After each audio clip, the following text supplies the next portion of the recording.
Now start. तो आज हम बना रहे हैं कुकिंग शुकिंग वाले की कॉपी करके नूडल्स, और हमने अभी नूडल्स बॉईल करने के लिए डाल दिए हैं। अब फिर मैंने क्या किया, मेरे जो नूडल्स बन गए वो थोड़े से आधे अलदानते हुए थे। तो ये मेरे पास एक मेरा तवा है जिसपे ऑलरेडी बहुत सारा ऑयल हुआ है, तो वो मैंने इस तवे में इसको निकाल दिया और अब मैं इसको सूखने के लिए छोड़ रही हूँ जैसे उन्होंने छोड़े थे, ताकि उसके बाद हम इसको कढ़ाई में फ्राई कर सकें। इसके साथ साइमल्टेनियसली मैं ना चिली सॉस भी बना रही हूँ, और ये मेरा खुद का इन्वेंशन है। तो ये मेरा एडिशन है कुकिंग शुकिंग की रेसिपी में। तो इसमें मैं चिली सॉस कैसे बनाती हूँ, मैं थोड़ा सा ऑयल लेती हूँ, फिर उसमें सेसमी सीड्स डालती हूँ, फिर उसमें मैं जिंजर और वो डालती हूँ मिर्ची। आप तो चाहे तो आप गार्लिक भी डाल सकते हैं, पर मैं थोड़ा सा गार्लिक कम खाती हूँ। एंड फिर उसके बाद मैं थोड़ी सी चिली फ्लेक्स जैसे से जो कुटी मिर्ची है ना वो वाली डाल देती हूँ, और फिर उसके बाद मैं उसमें डालूंगी थोड़ी सी सोया सॉस एंड इसको मैं माइक्रोवेव कर लूँगी फॉर 2 मिनट्स, एंड ये हो जाएगी मेरी चिली सॉस रेडी। तो जैसे कुकिंग शुकिंग वाले भैया ने बोला था, हमने ले लिया हमारी कढ़ाई और हमने इसको थोड़ा सा हीट होने दिया है ताकि ये थोड़ा सा तेज़ हो जाए। अब हम लेंगे थोड़ा सा तेल और ऐसे डाल देंगे हम।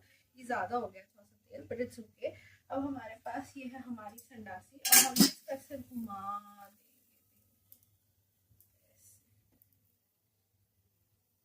ऐसे घुमा देंगे। जो एक्स्ट्रा है वो इसी में डाल देंगे क्योंकि हमारा एक्स्ट्रा तेल हो गया है हमारा।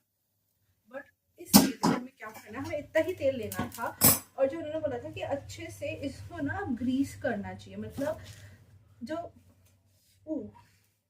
जो ये है वो पूरी तरीके से ग्रीस होनी चाहिए।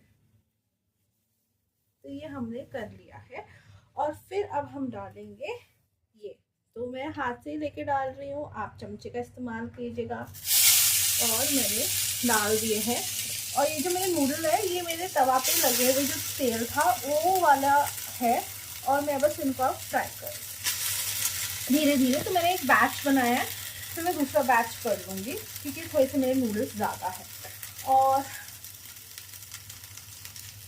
ये वाला एक मेरे पास झरिया है, तो मैं इसको यूज़ कर रही हूँ ऐसे करने के लिए, ताकि मेरे नूडल्स अच्छे से खिले खिले हो।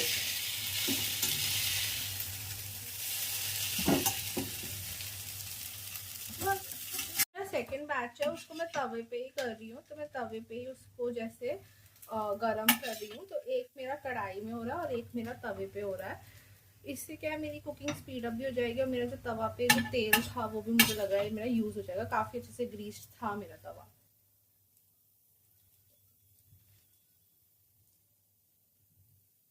और हमारी चिली सॉस को और स्पाइसी बनाने के लिए मैंने थोड़ा सा पेपर लिया है, इतना मैंने पेपर डाल दिया है। और फिर मैंने थोड़ा सा टोमेटो सॉस ले लिया है, अब अपने टेस्ट के हिसाब से डाल सकते हो।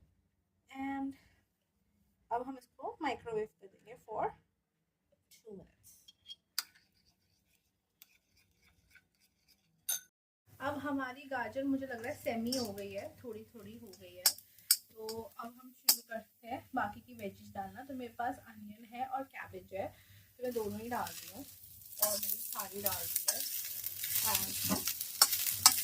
मैंने नमक ना अभी तक डाला नहीं है, तो नमक मैं अपनी सॉस में ही डाल दूँगी, ताकि वो जब सॉस अब्जॉर्ब होगी तो नमक भी अब्जॉर्ब हो जाएगी।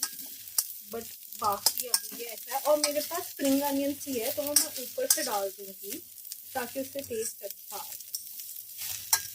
तो मेरी वेजीज हो गई है, और अब हम इसमें धीरे धीरे डालेंगे हमारे नूडल्स। तो मैंने नूडल्स डालने शुरू कर दिए हैं ऐसे ऐसे करते हुए, एंड मैं इनको ऐसे ऐसे करते हुए ही डालती ताकि ये डले ही, मतलब ऐसे खिले खिले। एंड मिक्स करते हुए डालती हूँ, ठीक है। और नूडल्स डाल देते हैं हम हमारे। और आपको दिख रहा होगा ये टेक्निक एक्चुअली वर्क की है, क्योंकि इसमें ना नूडल्स चिपके नहीं है, वैसे खुले खुले रह गए हैं हमारे। आई गेस इस टेक्निक में क्या होता है कि जब हम सेकते हैं ना तो वो जो बीच का जो मॉइस्चर है वो ख़त्म कर देता है, इसीलिए जो है हमारे नूडल्स नहीं चिपकते। और फिर उसके बाद घुमाने से पहले मैं इसमें जो मैंने बनाई थी सॉस वो भी डाल देती हूँ एंड फिर मैं पूरी मिक्स करती हूँ एंड ये हो गई है हमारी रेडी। मैं इसको अच्छे से मिक्स कर लेती हूँ, फिर मैं आपको फाइनल लुक दिखाऊंगी। और ये सब जद्दोजहद के बाद ये है हमारा final look and I must say कोई भी जो नूडल है वो एक साथ चिपका नहीं है एंड दिस ट्रिक वर्क्स। और ये है हमारी फाइनल प्रेजेंटेशन।